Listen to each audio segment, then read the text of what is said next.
Alison, we're just after enjoying St. Patrick's Day and weekend here in Dublin and indeed around the world. How is it celebrated in the States?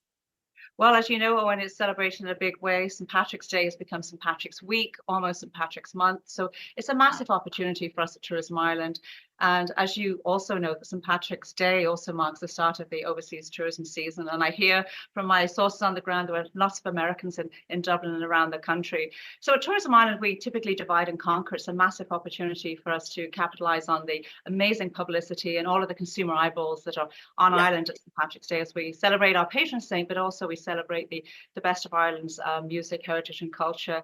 So what we tended to do and what we did this year on the consumer side, we hosted a satellite media tour where we had TV host Gabe Saglier broadcasting live from the parade route back to more than 50 TV stations across the United States. So making great. sure we're getting that great coverage into key markets. And lovely weather in Dublin as well. So that image is they must have been very powerful. It was fantastic. I mean, we reached stations that were affiliates of like Fox, ABC, NBC, CBS, and whilst we're still sort of adding up all of the numbers in terms of reach, we estimate the reach is way more than 50 million. So it's kind of coverage that we really, couldn't buy. And then on the digital and social side, we also had a live stream of the parade, and that was hosted by the one and only Francis Brennan and also PBS TV host Michaela Melossi. And what we saw this year, that was streamed across multiple platforms. We saw double the engagement that we saw last year across our major social channels. And if we look at even Facebook alone, we have 1.5 million followers in the United States, 1.8 million followers Wow. across all our channels. So huge engagement.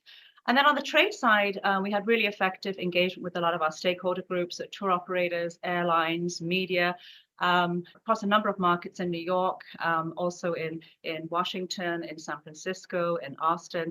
So we really do try and capitalize as much as Yeah. possible and ensure that the trade are promoting Ireland and making sure that they use this as an opportunity to optimize just getting the Ireland message out there and all that Ireland has to offer. And it's a great opportunity also for us to ensure that we communicate all those great reasons to travel in the off season. And St. Yeah. Patrick's Day is the start of that, and not just in Absolutely. Dublin, but around the country. Yeah, and you would have had your relatively new CEO Alice Manser over, and the outgoing Taoiseach Leo Varadkar would have been there as well.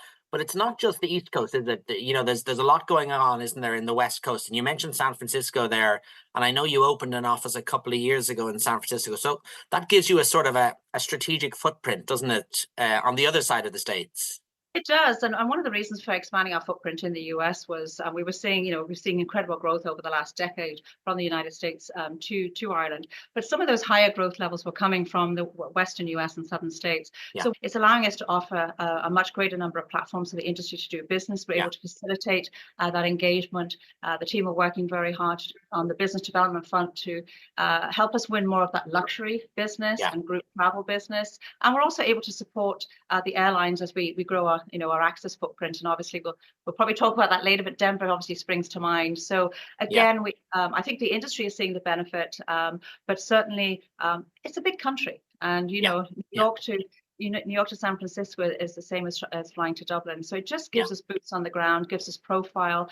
And throughout St. Patrick's Week, we were able to support not only our travel industry, but we're also proud to be part of the Team Island activities as well. So yeah. supporting consular activity, other agency activity right across the country. And as you mentioned, we did have our CEO out in Washington and New York with us. And again, that was an excellent opportunity to just ensure that Ireland and Tourism Ireland is at the table and making sure that tourism is seen as a strong economic driver along with the Yeah. other agencies. So that was really, really important to us. Yeah, and North America in the last couple of years has been the star pupil, the star performer Yeah. for Irish tourism, and long may that continue, Alison. No pressure, but how is the season looking, or what's the mood amongst airlines, tour operators, people who can sort of see how the summer is going to pan out? Is it still positive? Yes, it's absolutely positive. I think overall it's generally a very positive outlook. Demand remains very strong. I think what's encouraging, we're seeing off-peak and shoulder season demand continue to increase, which I think is obviously important to us. And what that's leading to is a flattening of sort of the traditional July, August summer period. Fortunately, in the United States, price increases do not seem to have impacted demand. The premium segment of the market, for which the US, plays a major role, has been very resilient. We're seeing US consumers spend more, stay slightly longer. Is that partly because the dollar is strong? So some of those, if you like, price increases on the ground here in Ireland are sort of camouflaged a little bit maybe by the stronger dollar? Yeah, I think so for sure. I think so, but I also think that post-COVID, when you look at the economy and you just look at household budgets, if people are feeling pressure, they are actually prioritizing expenditure on travel. So I think the experience economy is alive and well. So they do want to sort of make the most of those trips, and they want to get, they just want to spend time with friends and family and make the very best of those opportunities. So at the moment, it doesn't seem to be affecting demand. The mid-market, we did see, certainly last year, we did see sort of more pressure there, particularly where sticker price, actually the price was more important than value, and that was also impacting some of the group bookings. But that I think is easing now as we move into 2024. And the other interesting thing is that booking windows now, they have largely returned to normal. So you're seeing sort of less of the last minute bookings. So I think what I would really sum it up is a pent-up demand and all of that rollover business that post-COVID, that's out of the system now, where we're dealing with a normal trading season. And fingers crossed, I mean, we have the data to back it up and talk. We're in regular contact with our airlines and our industry partners. We had a roundtable event recently, and essentially everybody is saying it's looking good. Obviously, Great. not complacent. We need to make sure that we continue to deliver cut through in our marketing and brand standout for the island of Ireland. But at the moment, I think it's looking very good, both in the US and Canada as well. Obviously, from a North American perspective, the Canadian market is good for us. And that's all enabled to a certain extent by the brilliant air access we now have from both Canada and the US directly into Dublin and Shannon. Tell us a little bit about how that's progressing, because every few months we seem to hear about a new route or a new carrier coming into Ireland, which is all really positive for Irish tourism. Oh, it is. I mean, listen, as an island, we know how important direct competitive access is. So this summer, we will see direct services from 17 gateways across the US. Wow. So you and I, Alison, can remember when that was in single figures. Absolutely, and you're really sort of dating us now, Owen. But anyway, and that's been, listen, a major strategic driver of growth, along with obviously, great marketing, great product development. You need to have all of the ingredients there. But 17 gateways, and we will see about 9% more direct airlift than we had in 2019. So really positive picture. Some highlights, obviously, is Minneapolis. There'll be a lot of new lift there, the restoration of the Aer Lingus service to Dublin, the introduction by Delta of a new service to Dublin. Aer Lingus are also starting their service from Denver to Dublin. So again, that's a good example of how we've really been able to work with them and the industry to build demand in some of these markets from our West Coast office. We've also seen a new entrant into the market. It's been a long time since we've seen a new carrier coming into the Irish market. So JetBlue launched 2 new services from Boston and from New York JFK to Dublin on March the 13th. So very, very good timing. So it's great to have that additional competition. And then, of course, we have it's great to see Shannon access beginning to come back. I mean, Delta's brought its JFK to Shannon service back this year. So overall, it's a really positive picture, and a positive picture from Canada as well, where we have a lot of significant increase in air access from Toronto with the return of WestJet, and then obviously seasonal service from other gateways across the country. So it's no excuses. It's easy to get there. Exactly. And as you say, competitive as well. So, there's JetBlue going head to head with Aer Lingus, but that's good for the consumer, isn't it?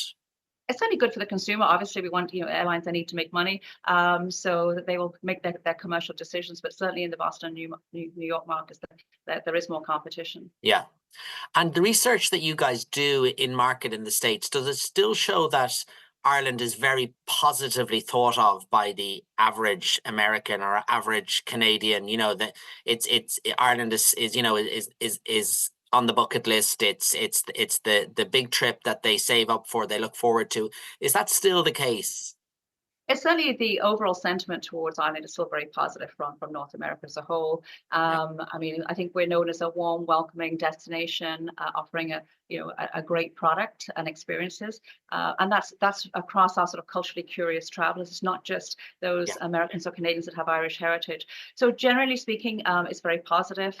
It's also easy to get to, and that's really important as a big consideration when people are considering their destination choice. So it's very positive, but again, we have to make sure that we remain competitive on the ground, and also we're able to get cut through with our marketing. It's a very competitive environment, and if we look at the US outbound market to Europe, it's very strong, it's very competitive, and all destinations are doing well. So we need to make sure that we win our share of that market.